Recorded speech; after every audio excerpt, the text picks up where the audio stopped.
the last week's demo was pretty darn good. And so I went ahead and put it on YouTube. And you know what Keith London told me? You tell him, Keith. It came out really clear, and I was able to use it and benefit from it. That's on YouTube. Yeah, on YouTube. He's telling me that parts of it were blurry when he was watching it on Canvas, Yeah. but on YouTube, what? It's clear. It's clear. On YouTube. Yeah. I told him because I was a little befuddled by it, and I said it's the same exact file. Yeah. And I said, well, it's probably because it's being embedded in a window inside Canvas. It's losing quality or something in the process. But you can go ahead, and I will do this by sharing the screen now. I'm going to share the screen, and I will show all of you. Okay, this is a class, and those are the 3 students I mentioned who turned it in. I still have to work there now. Anytime you open up anything or open up something in the on the Zoom sessions, you can go over here in the Zoom sessions, and any one of the Zoom sessions. Here's the last Zoom session. And right here is a class, and this is probably what comes up, right? This is what? So that's last week's. Right up here in the upper right is the download. If you go to the bother to go to the download, it'll download the MP4 file, and that will probably rectify any situations that you might experience with it being blurry or not. Once you got it on your desktop, it will, and use a video playback software. Remember, we're talking about recording technology, editing technology, and playback technology. Once you use the playback technology and you have the file on your desktop, the chances that it will be a much better viewing experience go up tremendously. And that's just the way things are. I mean, we're so used to being able to think that our technology is sophisticated enough and that the streaming software works fast enough that everything's going to be, interactive and to the moment, and there will never be any stops and there'll never be any complications, but it isn't always the case. Now, over on the left here, the screen that I'm sharing, you'll notice that there's a spot A demo and the thing there. Now, this is what Audacity does. Whenever you save something in Audacity, it creates an AUP file. And on top of the AUP file, it creates a folder that's connected with it. And inside the folder is going to be all of the stuff that went into that Audacity recorded or saved to make that recording. It would be kind of similar to when you have a web page. When you have a web page and you save web page files, they're saved as HTML files. Those HTML files are very small. It's because the HTML file is an aggregator file. It just contains all the information with the links or the pointers to everything that's going into the file. That's what the AUP file is. It's a project file. It doesn't contain the exact content. It just contains the information on where all the content is and how to bring it in. So this is why you can't share this file. It's a small file, okay?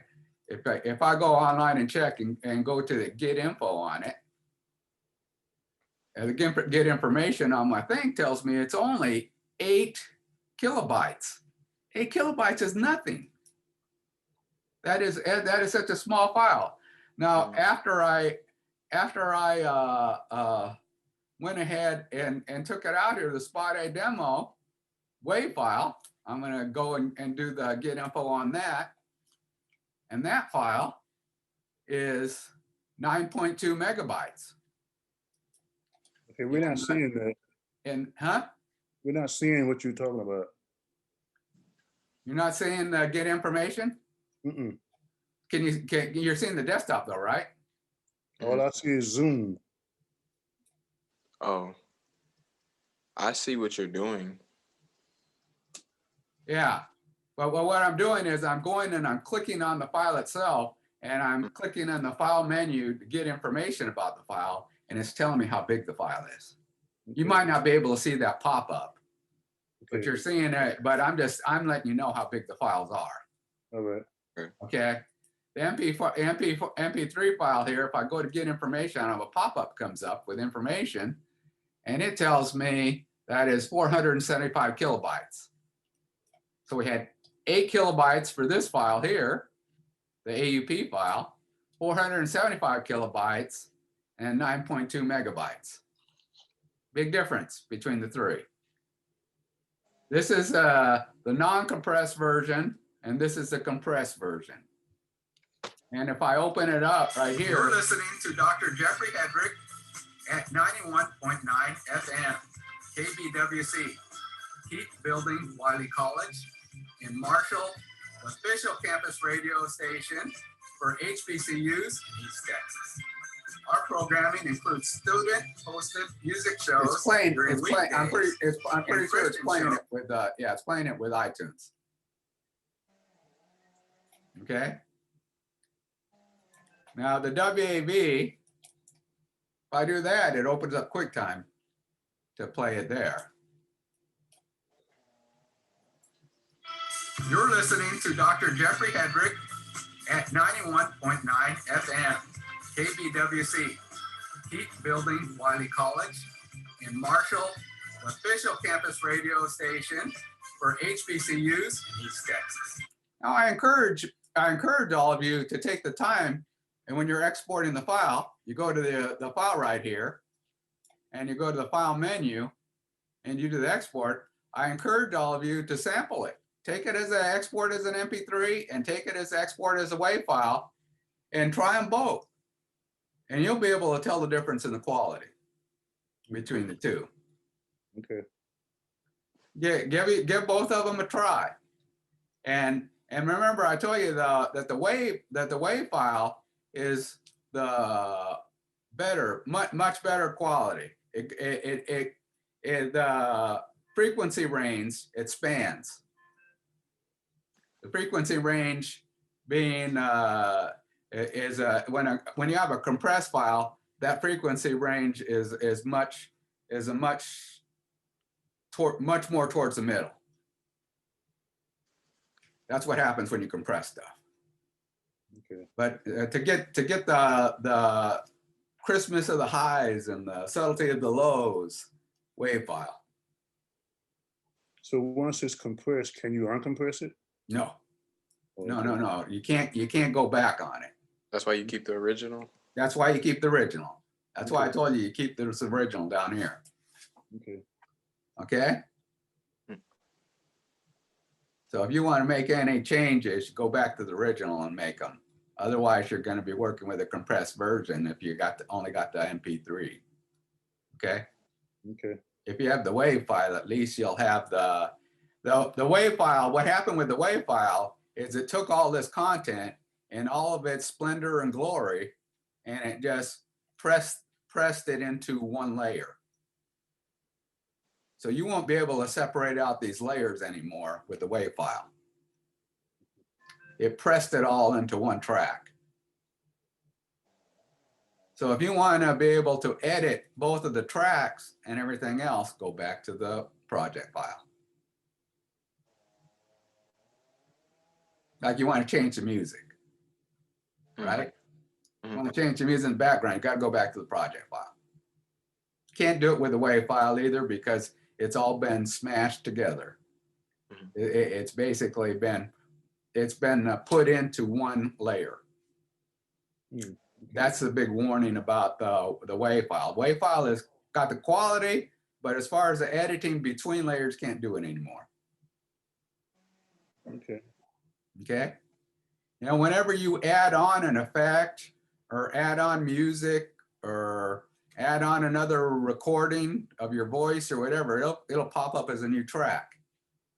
And if you don't want to use it or something or feel things, so one of the things you can do, and this is a clever little thing here, it's got this thing called the mute.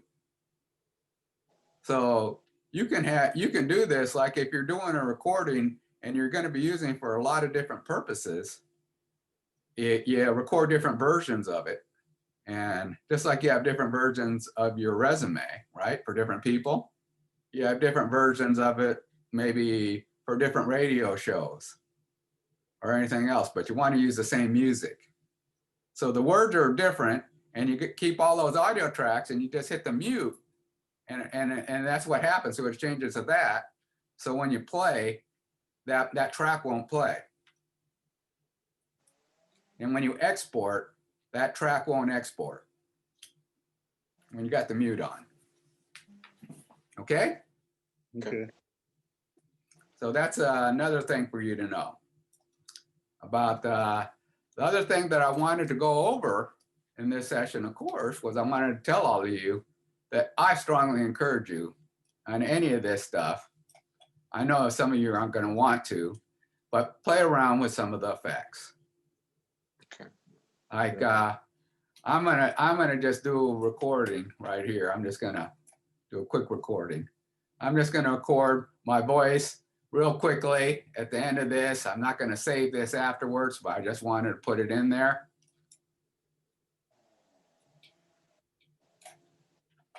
I'm gonna play it, do a quick recording. I'm just gonna record my voice real quickly at the end of this. I'm not gonna save this afterwards, but I just wanted to put it in.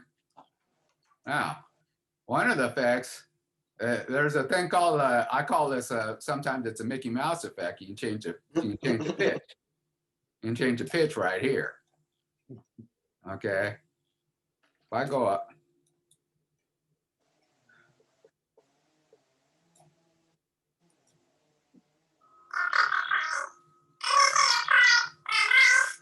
That's too much. Right? Oh, I changed the pitch too much. So I'm going to do the undo change the pitch. And I said, wow, that was too much. I just needed, I didn't realize how much I was going on to changing the pitch up. So I move it back down maybe right here.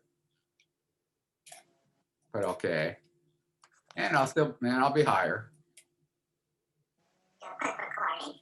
I'm just going to record my voice real quickly at the end of this. I'm not going to save this afterwards, but I just wanted to put it in there. Okay. So if you want to do something like that, play around with something like that in your creative one, that's there for you.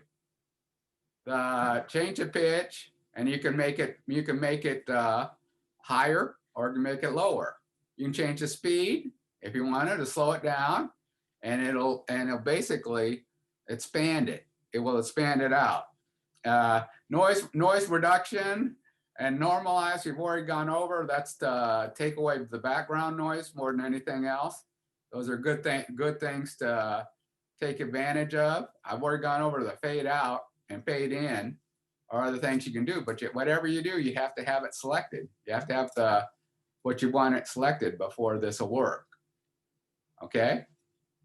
Sure. So those are some things to take advantage of. Now, you can actually make some very quick, very subtle changes here on the side. Because on the side, you can change the amplitude right there. But if you wanted to make it with a sense of permanency, you go to the amplify there. And you can even play around with the echo and equalization if you want to, and see what it works, or the wah-wah, which is kind of fun to play with.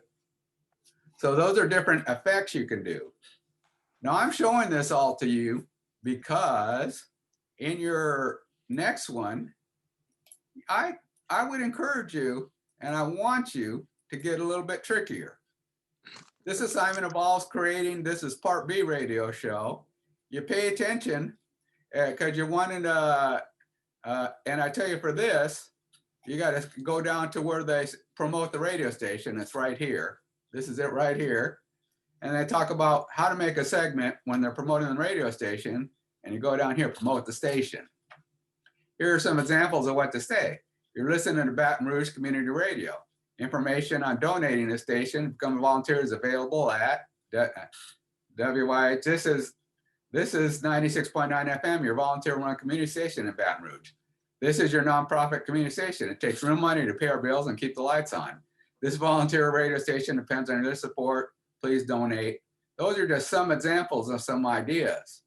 Now, for all of you, I'm telling you the same. There's also, this thing that I got down here that I'm going to play really quickly. I'm going to go and play it because I don't want to. I found that when I include these in to the Zoom, it ends up making the Zoom a lot bigger.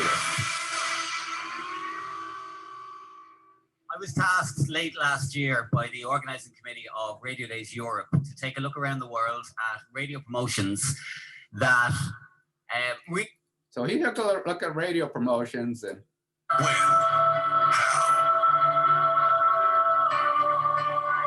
You've already won. You just don't know it yet. Marie Dilworth Conley, you are the chosen one. Are you serious? Oh my God, thank you so much. I can't believe I've just given away €5,000. I'm shaking. So am I. that one won a radio award. Cork's Red FM. So this was a chance to win 5. And this is what one of the winners sounded like. How are you going to start your workday this morning? Cup of coffee? Check your emails? You know, you could be starting your day with thousands of euro in cash. Are you the chosen one? So very special. Only on Cork's Red FM. Red FM, hello, who's this? Hi, this is Marie Dilworth. Marie Dilworth, how are you? I'm just wondering, maybe if I'm the chosen one? You family orientated, Marie? I sure am. You're a big pop music fan? I am. Are you scientifically minded, technically speaking? I work in Boston Scientific as a technician. Have you pulled over and put the flashers on? I haven't. That's good. Have you ever won €5,000 on a radio program before? No, I haven't. You have now. You are the chosen one. Are you serious? Oh my God, thank you so much. Oh my God! I can't believe I've just given away €5,000. I'm shaking. So am I. The chosen one. Only on Cork's Red FM. You're so very special. So those are, I'm not going to go over too much because like I said, it adds to the length of this, but it's right here. Top 10 radio promos from around the world, if you want to listen to them all. But you see from that, the beginning and the end are examples of what you're going to need to put in yours. At the beginning, you're listening to this or whatever is this, or you're involved with this and we're the best of that. And it's very high energy and there's a lot in it. And so what I put those in just to share how the radio personality always needs to get creative and engage or attract their audience or listenership. Make them feel more excited and make them want to. You can for this plug, you can either do it for the radio station or you can do it for your show. I'll give you the option of either one. Okay? Okay. So but you gotta do one or the other. And your whole purpose or intent of that is you want to engage or attract your audience or listenership. This is an audience or listenership that isn't already listening to you necessarily, or isn't dedicated to you. So you got a little challenge. Don't think that you already have them and all you need to do is remind them about the time. No, you got to get creative. It's strongly encouraged to add a creative feature or switch and draw tactic into the strategy. Okay? Sure. So, as you can see, they did some clever things and like slogan type stuff. So people add slogans or little key phrases in there. Come up with your own maybe. And make it different from just you saying it in your regular voice. Okay. Okay. Yeah, sure. So that's where that's why I showed you the effects. One of the reasons why I showed you the effects a little bit. You could use the effects, like you could use your voice and you could slow it down just a very subtle amount. In the effects, it has the thing where you change the speed and you can slow it down just a little bit. You can slow it down and change the pitch just a very subtly, and it'll make a difference. Don't change it too much, the pitch. And this, do you make those changes before you add the music or after? Doesn't make any difference. Well, you record it and you're working in that track. Okay. And then I would do that before adding the music. Okay. All right. Because you got to make the music match the message or complement the message. Okay? Got you. Need to play with it some. Yeah, exactly. You need to play around with it some. And there's also I forget some generate. Oh yeah, here's some generate some noises and some tones, and so some little sound effects that you can put in the generate menu. So you might want to check those out if you want to put an effect in. There's also sound effects that you can download online. A sound effect, download the MP3 file, just the same as you would download your music, and then you import it in as a track and use that sound effect. Like if you have a certain sound effect that you want to use, like a bullhorn or something like that, you know? Okay. You can do that. So this is what this assignment is about. It's like I said, this assignment, yes, it's asking you to amp it up a little bit and be more creative, but you also you're less restrictive on where you want to go with it. So, you know, you have more options with this. So I'm gonna